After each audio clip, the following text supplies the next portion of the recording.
My name is Dae'ja and today I'll be reciting a spoken word piece entitled Fate by Myron Woods. I don't fear many things, but I am afraid that fate is as sarcastic as I am. I think about her ringing the doorbell to my happiness, only to find nothing there when I open up.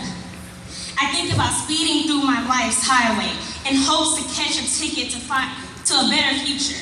I think about thinking too much, or too little, or too big, or too small, or not at all, and I wonder if fate is paying enough attention to me to answer my prayers when God falls asleep. I spend most of my nights waiting for the sun to rise. I spend most of my days wishing I went to sleep the night before. I spend most of my dreams convincing myself to wake up.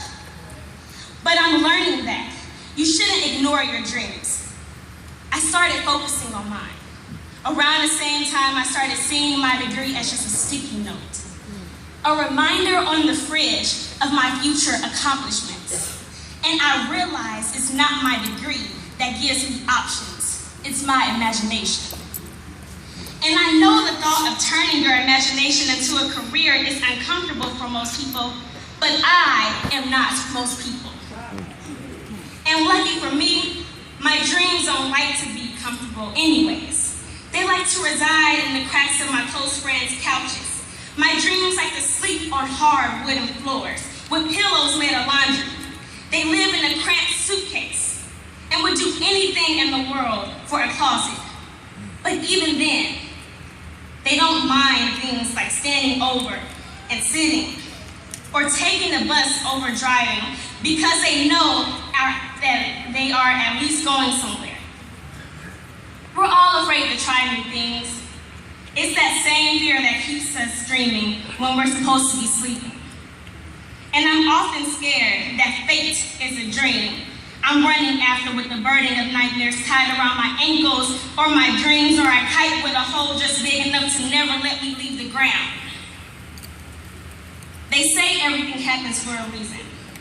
I hope my reasons for missing the golden opportunities are strong enough to convince whoever they are that I deserve a second chance. I don't always make the best decisions. I wish I could break the hands on my clock that say snooze. I keep telling myself that I don't have time when time is the only expendable currency I own, so I wasted away thinking about everything I failed at in my life. And how fate tells me to live with no regrets, to keep moving forward even when all of my chips are down. I don't need the saturated fats anyway. They're only going to clog my heart with second guesses. She tells me last chances are just reruns to my favorite shows. When nothing else is on, she tells me the word need is reserved for food, water, oxygen, and love, and that survival is not based on the game of rock, paper, scissors. You will make it through. You have what it takes. Impossible is just a really bad translation of not yet. Everything happens for a reason. I heard this from a total stranger. But I trust her more than I ever trust myself. I wish I were wise enough to outsmart fate, but she has more experience than me. Thank you.